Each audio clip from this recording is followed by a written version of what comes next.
और इस संसार में या तो मूर्ख बहुत हंसता है, मूर्ख बहुत खुश रहेगा। मूर्ख है, उसको कोई परवाह ही नहीं, आगे पीछे का सोच ही नहीं। आपके घर में भी जो मूर्ख है उसे नींद बहुत आती है। मूर्ख की पहली पहचान, वो जहाँ बैठेगा वहीं सो जाएगा। काम अधूरा पड़े रहेगा, पानी बरसता रहेगा, जानवर भाग जाएंगे, मूर्ख सो रहा है, उसको कोई फिक्र नहीं रहती। और या तो फिर परम ज्ञानी खुश होकर के जीवन जी सकता है। बीच के जो लोग हैं वो बहुत पिसते रहते हैं, जिनको ज्ञान भी नहीं है और मूर्खता भी नहीं, बीच में फंसे हुए, उनको बहुत दुख होता है। घर में जो लोग समझदार हैं वे ज़्यादा उलझन में रहते हैं, क्योंकि वे ना समझ को समझाते रहते हैं। और ना समझ जो है उसको उलझन ज़्यादा नहीं रहती, क्योंकि वो कुछ समझता ही नहीं, तो उलझने का सवाल ही नहीं। और तुम बार बार उससे कहते हो समझे कि नहीं समझे, तो मुस्करा देता है। और वो ये भी सोचता है अगर समझ जाएंगे तो कल किसको समझाओगे, इसलिए जिंदगी भर समझाओ, जिंदगी भर नहीं समझूंगा, ना समझ बना रहता है। कितनी स्त्रियां अपने अपने पतियों को समझाते समझाते थक गई हैं, अब मौन साध लिया कि नहीं सुधरने वाला। कितने सास ससुर अपनी बहू को संभालते संभालते थक गए, आखिर बेकंट्रोल हो गई तो छोड़ दिया उन्होंने। कितनी बहुएं अपने सास ससुर को समझाते समझाते परेशान हो गई, सास ससुर आपस में लड़ते रहते। जिस समय शादी होती है पति पत्नी में जो लगाव भाव होता है, ज्यों ज्यों टाइम बीतता है भाव कम होता जाता है। क्यों? क्योंकि अहंकार बढ़ता चला जाता है, गलतियां अधिक होने लग जाती है। और जितना अधिक आपके साथ में जो व्यक्ति रहता है, यदि उसके पास विवेक नहीं है तो आपके साथ में उसका व्यवहार बिगड़ जाएगा, बातचीत बिगड़ जाएगी, उठना बैठना बिगड़ जाएगा।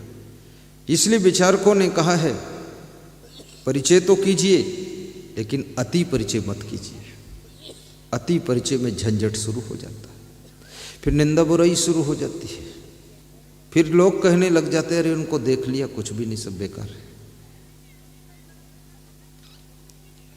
और कितने लोगों की आदत ही है निंदा करने की। जो चाहते थे वो मिला नहीं, और जो नहीं चाहते थे वही मिला है। और जो चाहते थे उनको नहीं मिला, दूसरे को मिल गया तो उसकी निंदा करते रहते हैं। और निंदा करने से जिसकी तुम निंदा करते हो उसी का प्रचार बढ़ रहा है। इसलिए बहुत बुद्धिमान व्यक्ति उस नाम ही नहीं लेता किसी का, लेकिन जिसके पास कम बुद्धि है वो बार बार उसी का नाम लेता रहता है। और एक विचारक ने कहा है कि यदि मेरी कोई निंदा करता है तो भी मैं उसको धन्यवाद देता हूँ, क्योंकि कम से कम मेरा नाम ही तो याद कर रहा है। उन गुलों से खार अच्छे जो कि दामन थाम लेते हैं। कोई उबना डूबना मत, ये मत सोचना कि बहुत लंबा सत्संग चलेगा, थोड़ा ही चलेगा, इसलिए धैर्य बांध कर बैठो।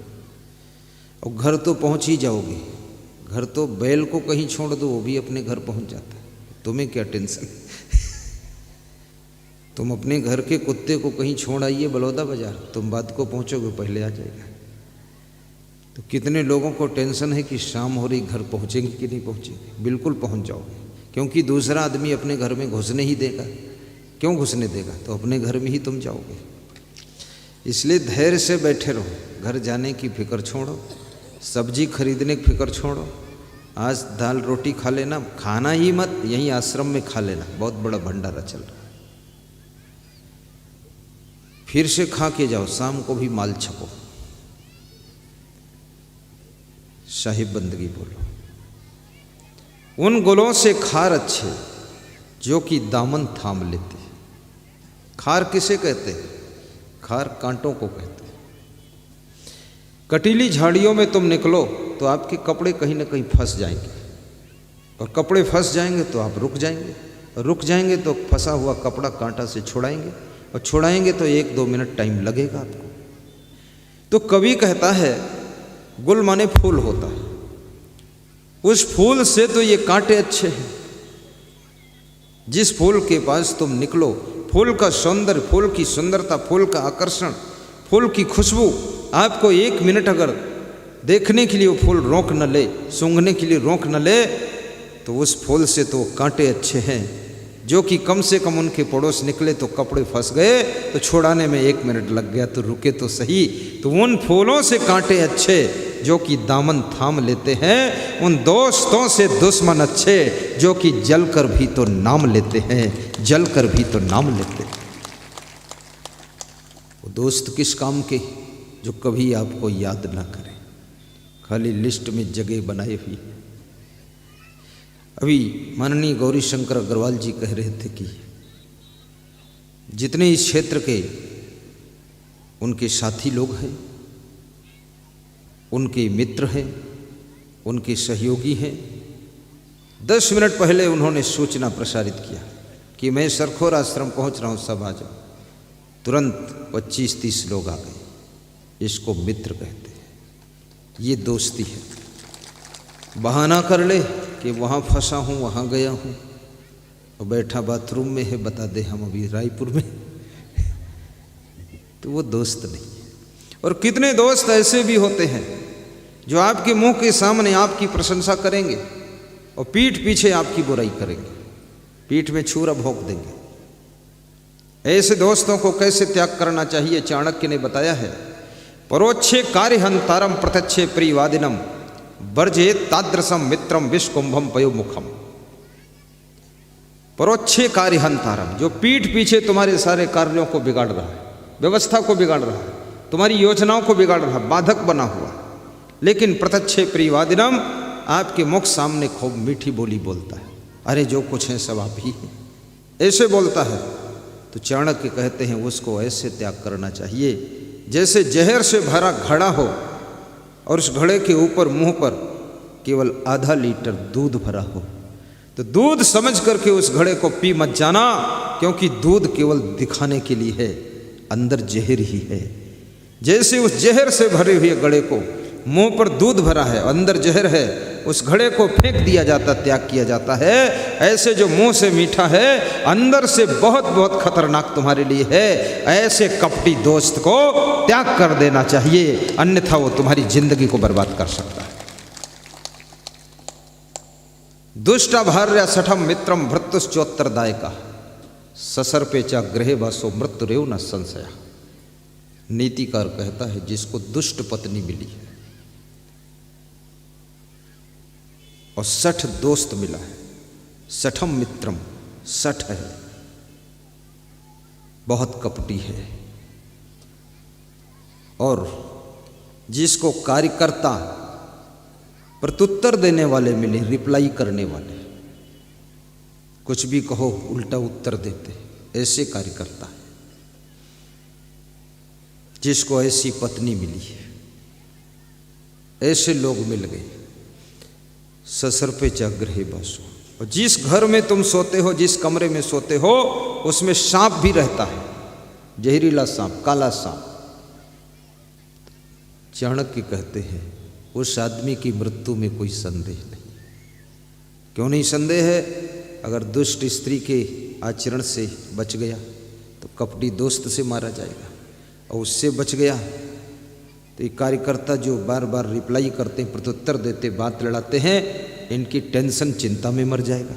इनसे भी बच गया तो जिस कमरे में सोता वहाँ सांप भी रहता, वो तो रात में काट ही लेगा, वो मर तो जाएगा ही, क्योंकि 4-4 संकट उसके सामने है, उसके बचने की कोई उम्मीद नहीं है। इसलिए वे लोग किस्मत वाले हैं जिनको बात मानने वाली सदाचारिणी पत्नी मिली है, जिनको निष्कपट निर्छल दोस्त मिला है, और जिनको आज्ञाकारी इशारे को समझकर काम करने वाले कार्यकर्ता मिले हैं, और जिनके घर में सांप नहीं सोता है, बल्कि घर में केवल घर वाले सोते हैं, कभी कभी मेहमान सोता है। और ये सब पुण्य से ही मिलता है। जो भी आपको रिश्ते में लोग मिले हैं वो सब पुण्य से ही मिले हैं। गलत मिल गए हैं तो कहीं ना कहीं पूर्व जन्म का कोई पाप था, इसलिए वो गलत लोग मिल गए। कितने लोग कहते हैं इस जन्म में कोई पाप नहीं किया, कोई गलती नहीं किया, लेकिन न जाने क्यों उल्टा स्त्री के साथ शादी हो गई। कितनी स्त्रियां रोती हैं बहुत अच्छे कर्म कर रही हूँ, लेकिन पता नहीं ये भूत के साथ विवाह हुआ है, दारू पी पी कर आ रहा है, वो भी परेशान है। ये क्यों हो रहा है? ये पूर्व जन्म के कर्म, पिछले जन्म के कर्म आपको यहां तक प्रभावित करते हैं।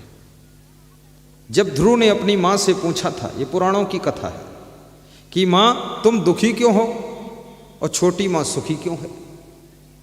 ध्रुव की मां का नाम सुनीति था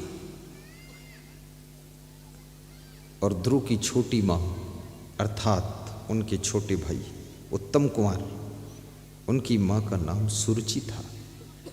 राजा उत्तानपाद के 2 रानियां थीं। ऐसे प्राय एक ही रानी रखना चाहिए, लेकिन एक रानी में अगर कोई बच्चे नहीं हो रहे हैं तो 2 रानी ठीक है। बच्चे नहीं हो रहे हैं तो बच्चे करने के लिए 2 रानी। लेकिन पहली वाली रानी से पूछ लो कि दूसरी रानी लाऊं कि न लाऊं, नहीं तो जहां दूसरी रानी आई तो घर में हैरानी शुरू हो जाती, परेशानी शुरू हो जाती।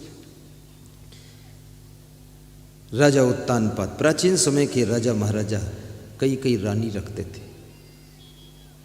राजा भरथरी के पास भी 3 रानियां थी। मेरी समझ में नहीं आता ये लोग कब तृप्त होंगे।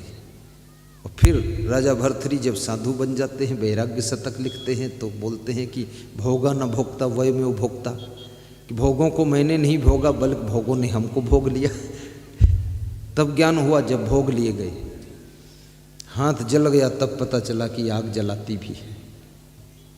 भोगा न भोगता वय में उपभोक्ता।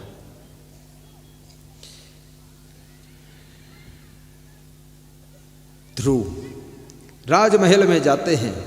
बड़ी छोटी सी कथा है। राजा की गोद में बैठ जाते हैं, अपने पिता की गोद में।